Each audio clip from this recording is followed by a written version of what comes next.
Mes 10 conseils aux adolescents pour intégrer le beau monde.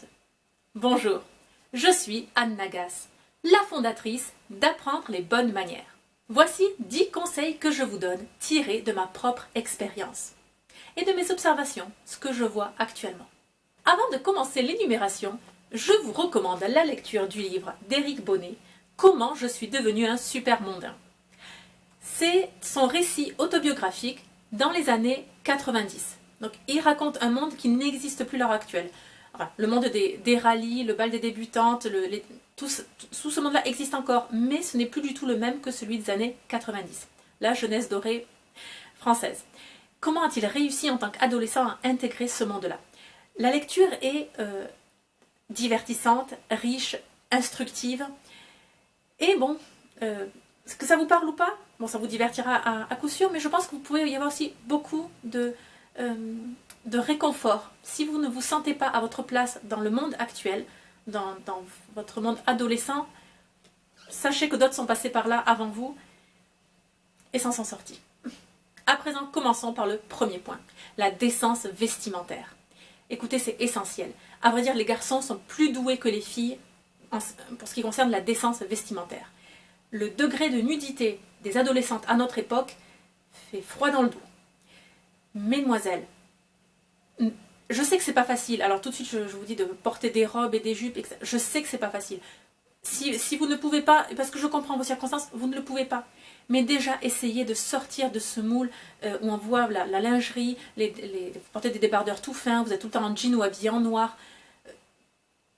Non, le vêtement est là pour vous mettre en valeur, pas pour vous enlaidir. Essayez de persévérer dans cette décence, cette modestie vestimentaire. Deuxième chose, les gros mots et les vulgarités. C'est essentiel, c'est capital. Vous n'imaginez même pas l'immense monde qui va s'ouvrir à vous lorsque vous allez arrêter de parler avec des vulgarités. Peut-être que vous vous dites, non mais autour de moi tout le monde parle comme ça, donc moi aussi je suis influencée. Oui, c'est valable tout ça.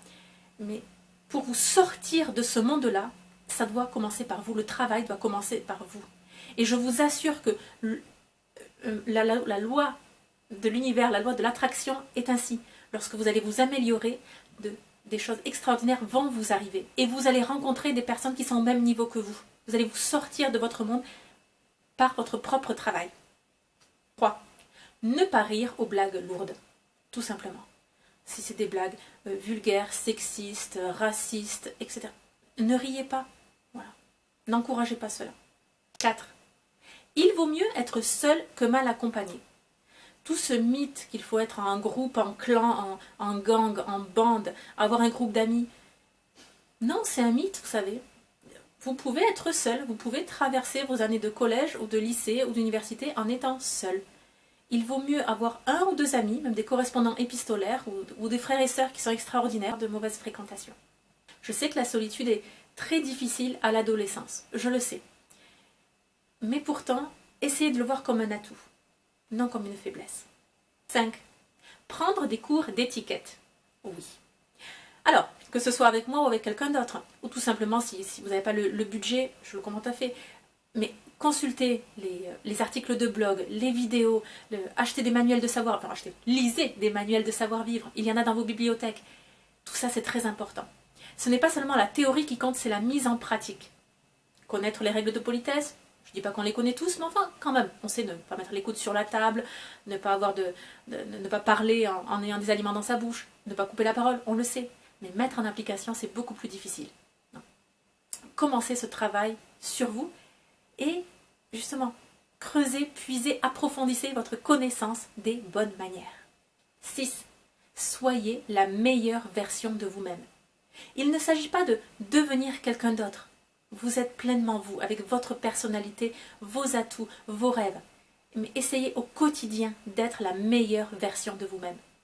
Celle ou celui que vous êtes avec votre grand-mère ou votre grand-père adoré. 7. Un point essentiel. Apprenez à vous plier à une discipline. Apprenez à vous plier à l'autorité des adultes, à l'autorité parentale, l'autorité des professeurs. C'est extrêmement important. Ce monde de rébellion continuelle, c'est tout faux. On renverse un système justement en le dépassant de l'intérieur, en maîtrisant toutes les règles de l'intérieur. Vous n'avez...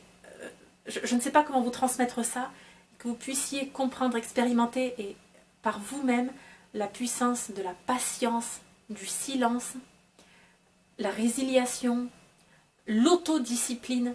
Ce sont des valeurs extraordinaires qui vous construisent plus que toute autre chose. 8. Ayez ce qu'on appelle un hobby, un loisir, et développez-le. Il va s'avérer, dans votre vie future, pour la majorité d'entre vous, que c'est cet hobby-là, ce passe-temps, qui va devenir votre source d'épanouissement professionnel. Oui, les temps sont ainsi. Dans 30, 40, 50 ans, il en sera peut-être différemment. Il y a 50 ans, c'est différemment. Mais actuellement, votre force professionnelle se capitalise sur votre centre principal de loisirs. Et oui, la société veut ça. Que ce soit le sport, le dessin, la couture, la photographie, tout ce qui est les travaux manuels. Il existe énormément de loisirs, de hobbies. Développez le vôtre. 9. Ne vous bradez pas. Je parle essentiellement aux jeunes filles. Ne vous bradez pas pour un jeune homme qui n'en vaut pas la peine. On n'est pas dans ce moule des séries américaines ou françaises d'ailleurs où il faut coucher, il faut perdre sa virginité, comme si c'était un objet qu'on perdait, comme si c'était des clés. Ne vous bradez pas. Lorsque vous allez commencer à vous comporter comme une princesse, à vous croire comme une princesse, à sentir toute votre valeur, votre force, votre beauté, vous allez voir, vous êtes une personne extraordinaire. Ne vous bradez pas pour un homme, donc, et vice-versa, les garçons, ne vous bradez pas pour une fille. Ne vous bradez pas. Vous avez toute votre vie pour rencontrer le grand amour, même des petits amours, mais toute la vie. Pas au collège, pas au lycée. Je veux dire, construisez-vous d'abord avant d'aller chercher dans l'autre de quoi vous construire. 10. Faites des choix. Faites des choix d'études. Il est très important de je ne dis pas spécialiser, mais enfin de choisir ses études et de s'y tenir.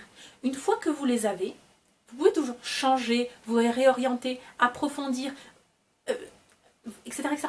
Mais essayez de ne pas être dans ce je ne sais pas, je verrai un jour, je me cherche, je ne sais pas. Écoutez, on ne sait pas. À 20 ans, à 30 ans, à 40, à 50, on ne sait pas. Et pourtant, la vie continue, on fait avec, on avance. Donc, avancez dans les études, même si vous savez que finalement, ça ne sera pas ça à l'arrivée. Voilà. Avancez. Parce que quand on fait, on peut toujours s'améliorer. Mais quand on ne fait pas, il n'y a rien à améliorer. Vous voyez ce que je veux dire?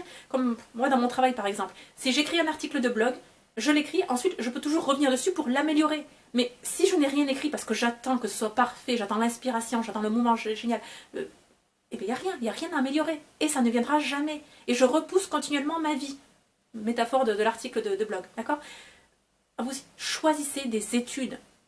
Et faites-les jusqu'au bout, même si à la moitié de l'année, vous réalisez que finalement, non, c'est pas ça, vous allez vous réorienter.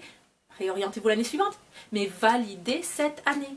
Autodiscipline, patience, persévérance, un travail sur vous. Vous n'avez rien à y gagner dans l'environnement. C'est juste pour vous. Mais c'est extraordinaire. Cette force que vous avez à tenir un engagement, c'est capital dans la construction de la lady ou du gentleman que vous êtes. Donc vous serez. J'espère que cette vidéo vous aura plu et surtout qu'elle vous aura motivé ou conforté dans vos convictions intimes. N'hésitez pas à m'écrire et à consulter justement mon blog ou mes vidéos pour en savoir plus sur l'étiquette, la bienséance, les arts de la table, sur comment devenir la meilleure version de soi-même. Je rappelle à vous, très jeunes, le savoir-vivre, c'est l'art de s'adapter à toutes les situations. D'accord? Et vous, adaptez-vous. Aux grands, aux petits, à vos confrères, aux professeurs, adaptez-vous. Voilà, vous allez devenir... C'est une gymnastique extraordinaire, une gymnastique sociale. Bien. Abonnez-vous à la chaîne YouTube pour être sûr de ne manquer aucune des prochaines vidéos. On se retrouve très prochainement. Et n'oubliez pas, la bienséance fait la différence.